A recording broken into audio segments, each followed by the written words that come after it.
Hello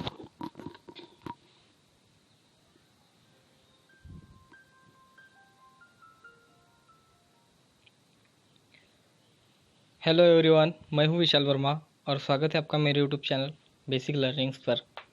तो friends, हम पढ़ रहे हैं HSC 12th का केमिस्ट्री, जिसका चैप्टर 1 है सॉलिड स्टेट। तो अभी तक हमने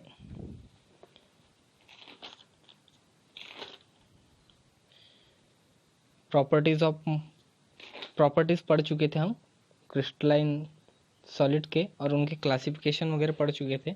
अब हमें आगे देखना है crystal structure and unit cells, यानी कि अब हमें क्रिस्टल स्ट्रक्चर और उनके यूनिट सेल्स के बारे में पढ़ना है।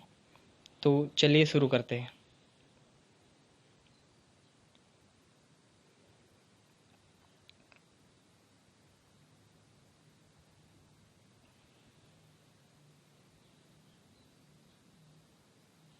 तो फर्स्ट है इसमें क्रिस्टल स्ट्रक्चर। तो क्या कह रहा है कि the ordered 3 dimensional arrangement of particles in a crystal described using 2 terms namely lattice and bases. तो सिंपली ये है कि क्रिस्टल जो स्ट्रक्चर है वो फॉर्म कैसे होता है। तो 2 टर्म्स है, 2 चीज़ें हैं जिसकी वजह से क्रिस्टल स्ट्रक्चर फॉर्म होता है, एक लैटिस और बेसिस। तो चलिए देखते क्रिस्टल, लैटिस एंड बेसिस के बारे में। तो फर्स्ट पॉइंट है, lattice is a geometrical arrangement of points in a 3 dimensional periodic अरे। तो लैटिस क्या है, एक पॉइंट्स की अरेंजमेंट है, पॉइंट्स की अरेंजमेंट है, उसे हम लैटिस कहते हैं इस टाइप में। और सेकेंड पॉइंट है, a crystal structure is obtained by attaching of constituent particles to each of the lattice point। तो सेकेंड पॉइंट कह रहा है कि जब हम इन लैटिस पॉइंट पे पार्टिकल्स को रखेंगे और उन पार्टिकल्स में जब अटैचिंग होगी, उनके अटैचमेंट से जो हमें स्ट्रक्चर फॉर्म होगा उसे हम कहेंगे क्रिस्टल। थर्ड देख लेते, crystal structure represented by following equation. तो ये जो इक्वेशन देख रहे हैं आप, lattice plus basis equals to crystal. तो इस सिंपल है, लैटिस पॉइंट पे हमें बेसिस को रखना है, यानी कि पार्टिकल्स को रखना है, जिससे हमें क्रिस्टल स्ट्रक्चर फॉर्म होगा। तो ये था फर्स्ट। अब पढ़ते आगे।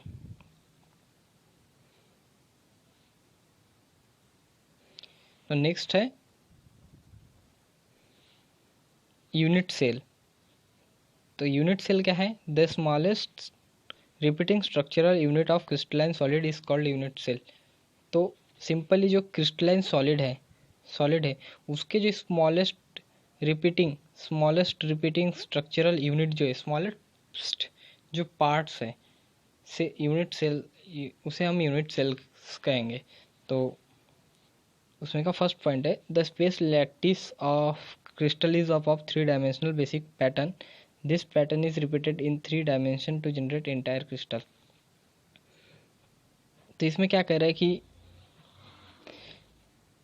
हमें क्रिस्टल में 3 डायमेंशनल ज्योमेट्री देखने को मिलती है। जैसे कि आप देख रही है, क्यूबिक है, एक 3 डायमेंशनल ज्योमेट्री में लैटिस की अरेंजमेंट की जाती है। लैटिस पॉइंट जो अभी हमने पढ़ा वो 3 डायमेंशनल होते, 3 डायमेंशनल अरेंजमेंट देखने को मिलती है, और वो एक एंटायर क्रिस्टल फॉर्म करते हैं। एंटायर क्रिस्टल यानी कि 3 डायमेंशनल होने के कारण, जैसे कि एक क्रिस्टल हो गया, तो ये हो गए उसके एंटायर क्रिस्टल, एंटायर पार्ट, यानी बाहर के जो पार्ट हो गए वो हो गया एंटायर क्रिस्टल। तो ये कह रहा है फर्स्ट पॉइंट। सेकेंड पॉइंट क्या है, when the unit cells are stacked together to generate the crystal, each unit cell share it faces, edges and corners with neighbouring unit cells. Simple है, जब हम क्रिस्टल तैयार करते हैं तो ऐसे हमें कई यूनिट, ये एक यूनिट सेल हो गया, ऐसे हमें कई यूनिट सेल्स की ज़रूरत होती है। जब हमें उनकी अरेंजमेंट करते, स्टक करते, एक के ऊपर एक, एक के साइड में एक, ऐसे कई यूनिट सेल्स रखते हैं, तब क्या होता है कि जो एक यूनिट से यूनिट सेल होता है उसका एक कॉर्नर अनदर यूनिट सेल के कॉर्नर से शेयर होता है, उसका एक एज दूसरे सेल के एज से शेयर होगा, उसका एक फेज किसी और सेल के फेज से शेयर करेगा। तो ये हो जाता है सेकंड पॉइंट। थर्ड पॉइंट क्या है, if the crystal has cubic shape the unit will also have its constituent particles arrange to form a tiny cube. तो सिंपल है कि जब पूरा क्रिस्टल ही क्यूबिक फॉर्म का होगा तो उसके जो स्मॉल यूनिट्स होंगे वो भी क्यूबिक होंगे। फोर्थ है, the dimension of unit cell along the three axis are denoted by a b c and the angles between this axis are alpha beta and gamma. तो क्या कह रहा है कि एक एक्सेस तैयार होते इन क्रिस्टल यूनिट में, जैसे कि यहाँ पे देख रहे हैं ये एक कुछ इस तरह फॉर्म हो रहा है, तो ये हो गया एक्सेस हो गए, तो इनकी नेमिंग हो जाती है ए बी और सी। और इनमें इनमें जो एंगल फॉर्म होता है, जैसे कि ये एंगल फॉर्म हो रहा है ए एंगल, तो जैसे कि ये है, ये एक एंगल है, इसे हम अल्फ़ा बोल लेंगे। सेकंड ये जो एंगल फॉर्म हो रहा है उसे हम बीटा कहेंगे, और ये जो लास्ट एंगल फॉर्म हो रहा है उसे हम कहेंगे गामा। तो ये था फोर्थ पॉइंट। बढ़ते हैं आगे। नेक्स्ट है टाइप्स ऑफ यूनिट सेल्स। तो अभी हमने यूनिट सेल पढ़ा, अब पढ़ते हैं हम उसके टाइप्स। तो इसमें फर्स्ट है प्रिमिटिव और simple unit cell. In primitive unit cell the constituent particles are present at its corners only. तो सिंपल यूनिट सेल में क्या होता है कि जो पार्टिकल्स होते हैं वो सिर्फ कॉर्नर पे प्रेजेंट होते हैं, जैसे कि ये एक कॉर्नर यहाँ यहाँ, ये कॉर्नर यहाँ पे यहाँ पे यहाँ और यहाँ, तो टोटल कितने 8 कॉर्नर्स है इसमें। और तो सिंपल यूनिट सेल में हमें सिर्फ कॉर्नर पे ही पार्टिकल्स देखने को मिलते हैं। अब सेकंड क्या करें, body central unit cell. In this type of unit cell one constituent particle is present at the center of its body in addition to the other particles। तो सिंपल है, बॉडी सेंटर यूनिट सेल में क्या होगा कि corner पे particle present रहेंगे, लेकिन साथ में जो सेंटर है सेल का वहाँ पे भी हमें एक पार्टिकल प्रेजेंट मिलेगा। अब है थर्ड। तो थर्ड पॉइंट ये है कि face centred unit cell. The unit cell consist of particles at the centre of each of the faces in addition to the corners particle. तो यहाँ पे भी कॉर्नर्स पर पार्टिकल्स होंगे, पर उसके साथ साथ ही जो उसके फेस है, जैसे कि ये एक फेस हो गया एक साइड का, इस साइड का ये फेस हो गया, ये अपर साइज का फेस हो गया, और ये लोअर साइज का, फिर इधर से एक फेस हो जाएगा और एक इधर से। तो टोटल ये जो 6 फेस दिख रहे हैं, 6 फेस और ये 8 कॉर्नर्स। तो फेस सेंटर यूनिट सेल में पार्टिकल्स कहाँ प्रेजेंट रहेंगे, कॉर्नर्स पे प्रेजेंट रहेंगे और उसके फेस पे। अब बढ़ते हैं लास्ट पॉइंट की और बेस सेंटर्ड यूनिट सेल। तो इस सेंटर्ड यूनिट सेल में क्या होगा, the unit cell consist of particles at the centre of any two of its opposite faces in addition to the corner particles. तो यहाँ पे भी हमें कॉर्नर पे पार्टिकल्स प्रेजेंट दिखाई देंगे, पार्टिकल्स प्रेजेंट होंगे, ये 8 पार्टिकल्स हो जाते हैं। और साथ में दो क्या करें कि any two of its opposite faces, और 2 पार्टिकल्स होंगे जो अपोजिट फेस में होंगे, जैसे कि ये अपर फेस में एक पार्टिकल होगा तो एक लोअर फेस में होगा, यानी कि अपोजिट डायरेक्शन में। तो बेस सेंटर में क्या याद रखना है हमें, 8 कॉर्नर्स और एनी टू अपोजिट फेसेस। तो अब बढ़ते हैं नेक्स्ट पॉइंट की ओर। नेक्स्ट पॉइंट है crystal system. By mathematical analysis, it has been proved that only 14 different kinds of space lattice are possible. क्या कर रहे हैं कि मैथमेटिकली एनालिसिस करने के बाद हमें ये पता चलता है कि हम सिर्फ 14 टाइप्स में लैटिस की अरेंजमेंट कर सकते हैं। लैटिस की जो अरेंजमेंट होती है 3 डायमेंशनल में, हम उसे सिर्फ 14 टाइप्स में ही, 14 वेज में ही अरेंज कर सकते हैं। There are 14 ways in which similar points can be arranged in a 3-dimensional order. तो हमारे पास सिर्फ 14 टाइप्स ही है, हम 14 टाइप्स से ही सिमिलर पॉइंट्स को अरेंज कर सकते 3 डायमेंशनल में। थर्ड है this 14 lattice which describe the crystal structure called Bravais lattice. और इन 14 टाइप्स को, इन 14 लैटिस को, इस क्रिस्टल स्ट्रक्चर को हम कहते हैं ब्रेवियस लैटिस। फोर्थ है 14 Bravais lattice are divided into 7 crystal system. The 7 crystal systems are named as cubic, tetragonal, orthorhombic, rhombohedral, monoclinic, triclinic and hexagonal system. यानी कि जो 14 ब्रेवियस लैटिस है उन्हें हमें डिवाइड किया गया है 7 क्रिस्टल सिस्टम में। तो वो 7 क्रिस्टल सिस्टम कौन से है? Cubic, tetragonal, orthorhombic, rhombohedral, monoclinic, triclinic और हेक्सागोनल सिस्टम। अब बढ़ते हैं आगे की पॉइंट की ओर।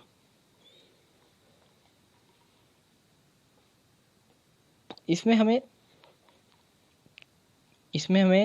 क्यूबिक सिस्टम के बारे में पढ़ना है, यानी कि जो सेल्स होते हैं वो कितने टाइप के होते हैं, जो यूनिट सेल्स होते हैं उनके टाइप्स पढ़ना है। तो इसमें फर्स्ट है सिंपल क्यूबिक यूनिट सेल, जिसे हम एससी कहते हैं इन शॉर्ट में।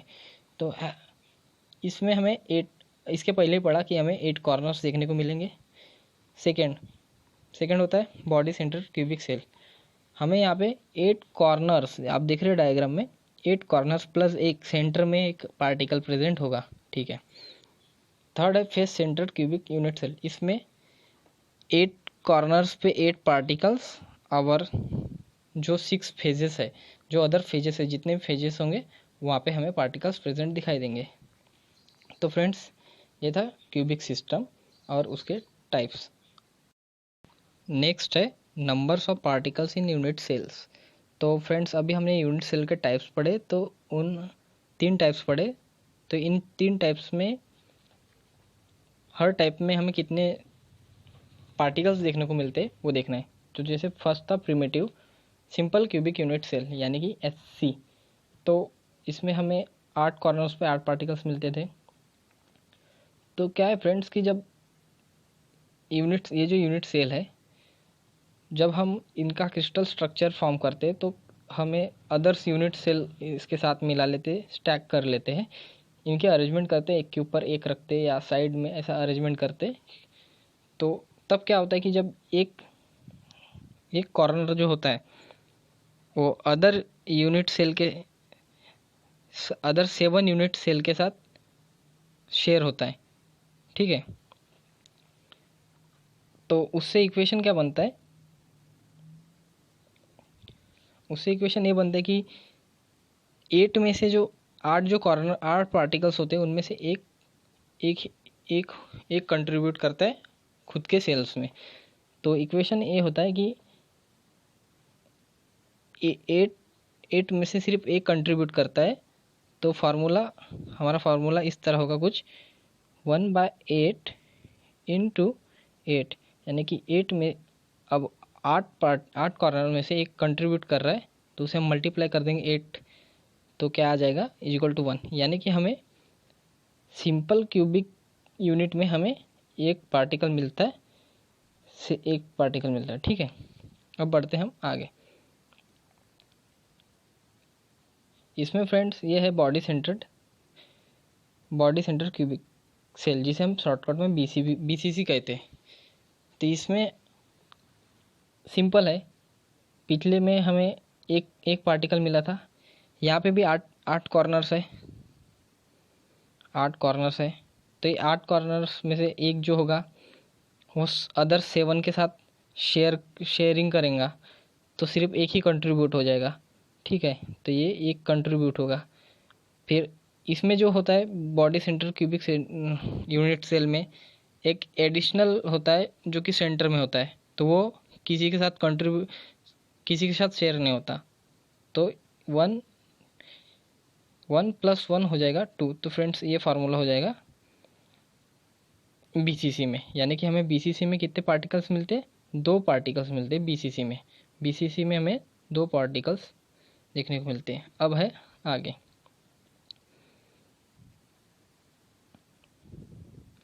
आगे में देखें फ्रेंड्स, क्या है कि अभी 8 कॉर्नर्स तो सभी के पास है, तो सिंपल है कि 8 कॉर्नर्स थे। इसके पहले हमने देखा ये थर्ड है face centred cubic unit cell. तो 8 कॉर्नर्स में से एक कंट्रीब्यूट होता था, ठीक है।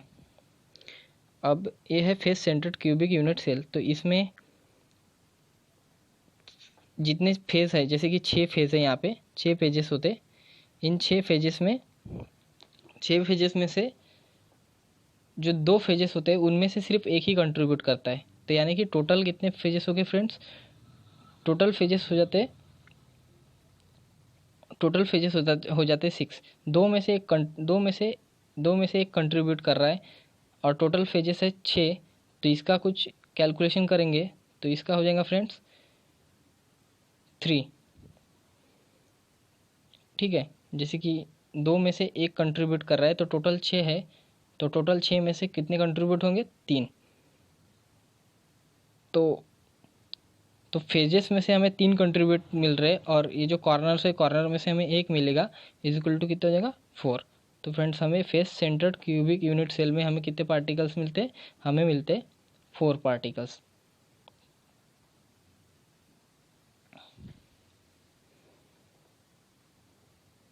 ये थी आज की वीडियो। मिलते हैं अब नेक्स्ट वीडियो में, इसी चैप्टर के नेक्स्ट टॉपिक्स के बारे में पढ़ेंगे। तो फ्रेंड्स देखते रहिए हमारा चैनल। तब तक के लिए बाय, जय हिंद।